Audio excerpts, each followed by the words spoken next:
Salam kurma Indonesia. Saya perkenalkan Pak Mula dari tim Kurma Kediri, divisi pemateri dan juga anggota divisi treatment Kurma Kediri. Kita sekarang sudah berada di salah satu demplot Kurma Kediri. Ini salah satu demplot percontohan untuk edukasi masyarakat Kediri khususnya, dan siapa saja yang ingin belajar berbudidaya kurma di Kediri. Di tempat ini ada, di depan rumah ini, pinggir jalan kita ini ada sekitar 29 pohon kurma. Ini kurma yang kita budidayakan di sini rata-rata dari Thailand, yang seiklim dengan kita. Ini kita tanam usianya kurang lebih sekitar 3,5 sampai 4 tahun pasca tanam.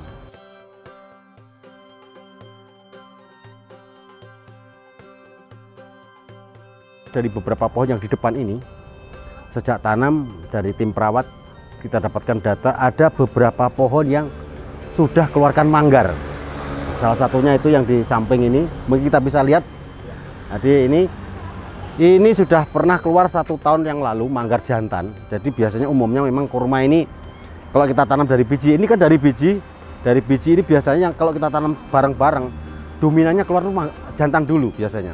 Apa fungsinya kurma jantan? Adalah untuk polinasi, untuk perkawinan dari mana kurma betina. Karena apa?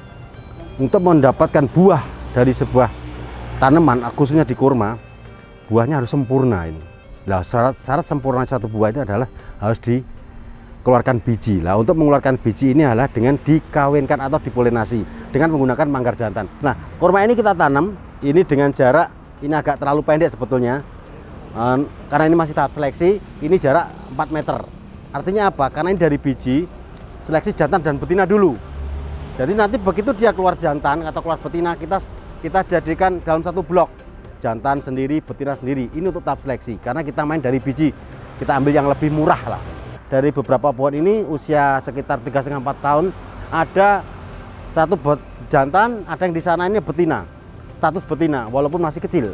Untuk mengetahui pohon kurma ini jantan dan betina, ini hanya dengan 2 metode, saudara-saudaraku. Yang pertama metode tes DNA, uji DNA ke laboratorium yang terpercaya. Jadi biasanya kita bawa batang daunnya ini, kita potong, kita bawa ke laboratorium, kemudian setelah biasanya 1 minggu 2 minggu dia keluar.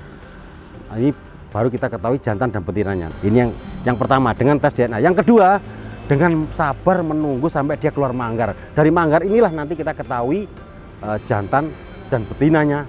Setelah dia keluar mekroknya itu, keluar pecahnya dia itu. Nanti kalau jantan yang kita ambil untuk polinasi, kalau betina dia pasti berbuah. Kalaupun dia tidak kita polinasi pun bisa, dia tetap berbuah. Tidak kita kawinkan, tetap berbuah, namun buahnya kurang sempurna.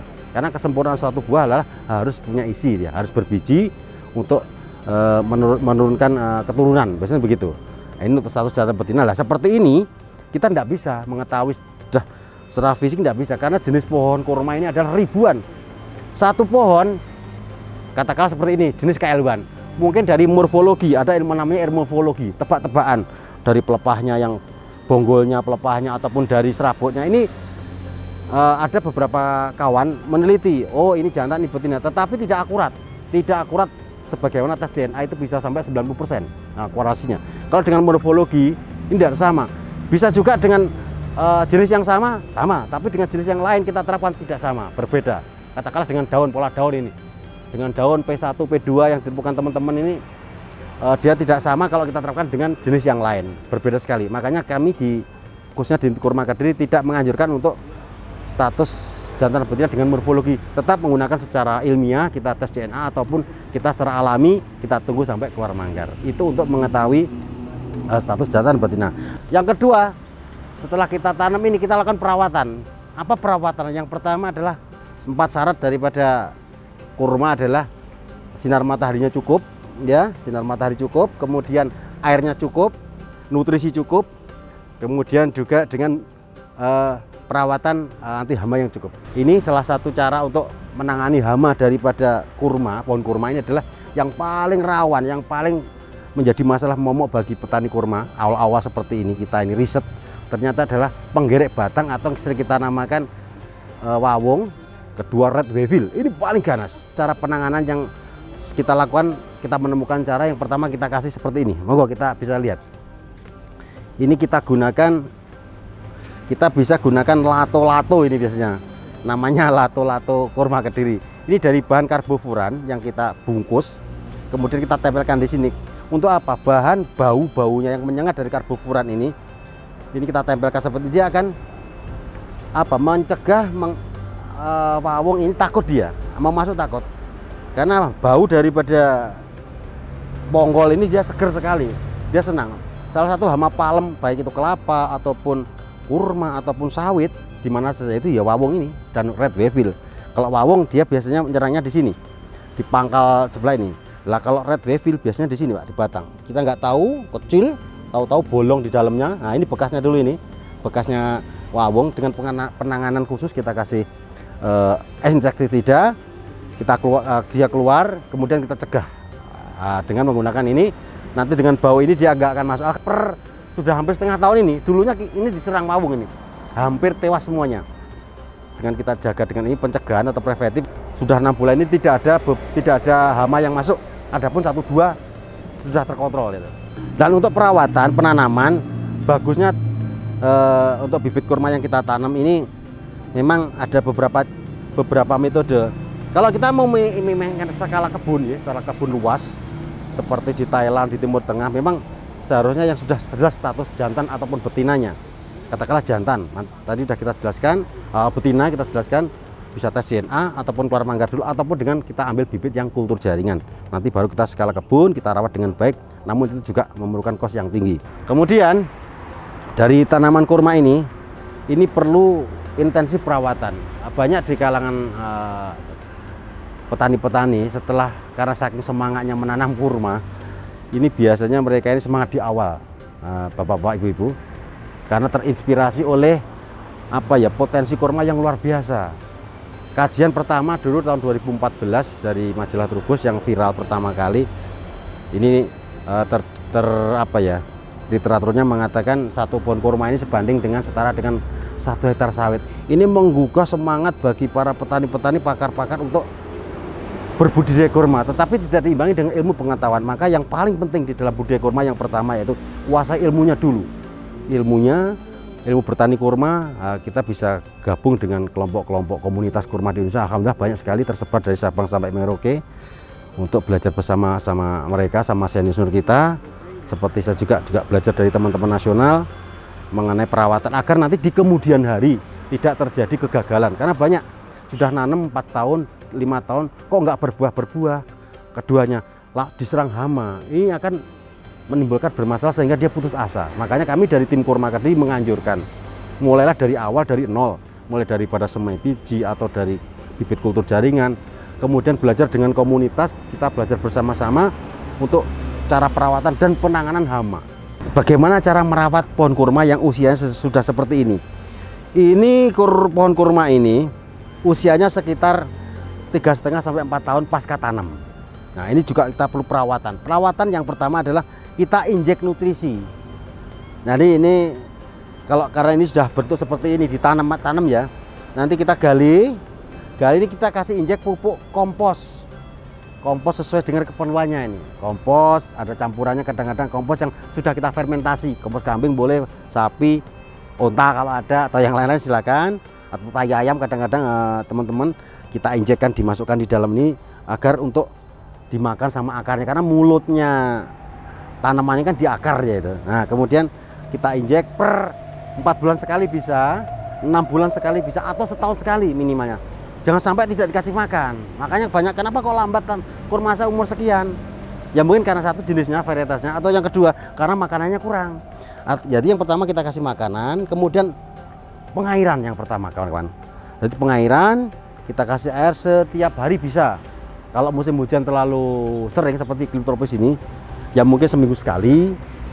Yang penting intinya di air cukupilah pengairan. Bisa pakai pengairan sistem water dripping. Water dripping ini bisa kita kasih pipa, semacam pipa atau selang. Nanti bisa ngocor sekali nutrisinya di situ. Ini seperti karena di Timur Tengah itu kan dia poros sekali, tanahnya poros, sulit airnya, maka biasanya disimpan menggunakan water dripping, dikocor setiap 1 hari sekali atau 2 hari sekali, 3 hari sekali dikocor.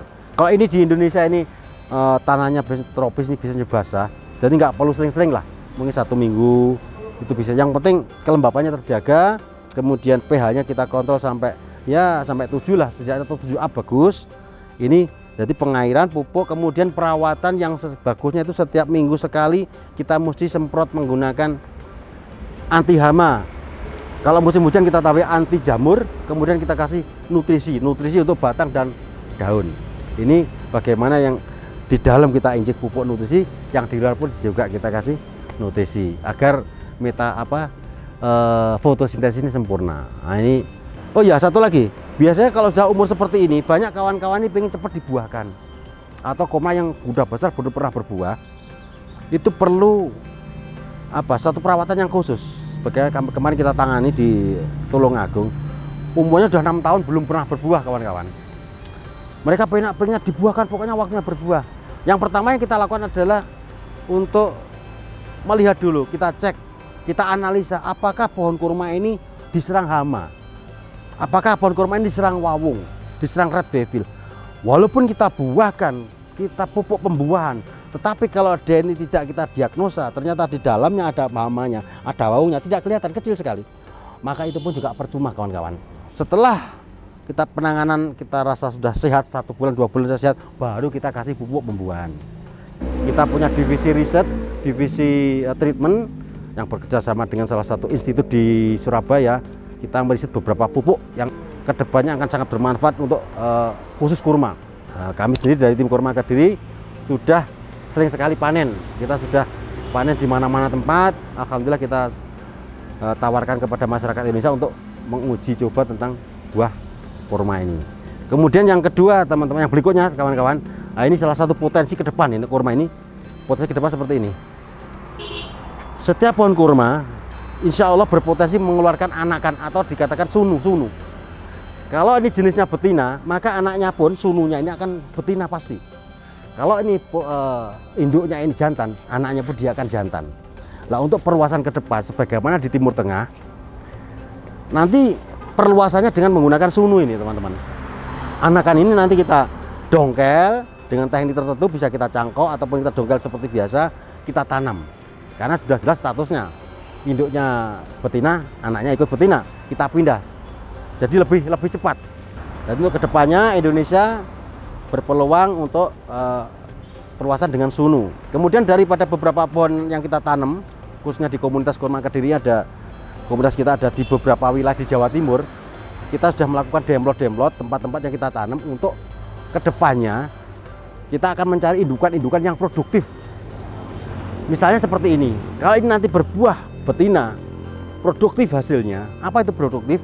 Buahnya bagus, buahnya lebat, rasanya manis, kemudian berbuah sepanjang musim. Ini nanti yang kita cari di Indonesia, dan ini berpotensi sekali di Indonesia. Ini nanti akan kita kultur jaringankan untuk perluasannya, untuk dengan kultur jaringan selain daripada sununya. Nah, kita kultur jaringan untuk penyebaran.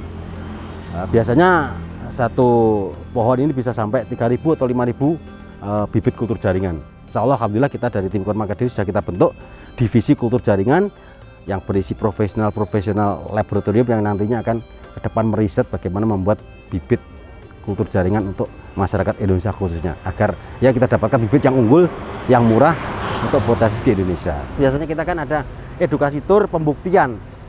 Kalau kita bicara seperti ini saja kan, mana buktinya berbuah? Kita ada di edukasi ke kebun kurma yang bisa langsung kita bisa petik. Bisa ke kebun kurma Pasuruan, nanti di lain waktu kita akan sampaikan, adakan tur melalui divisi Tour and Travel Kurma Kediri. Kita sudah jembatani bagi masyarakat Indonesia khususnya dari mana saja ingin edukasi mengenai materi kurma, sampai pembuktian berbuah, sampai petik, bahkan bisa dimakan asli Indonesia, kita jembatani melalui divisi Tour and Travel. Nah, itu nanti perlukan biaya sesuai dengan yang kita sepakati bersama.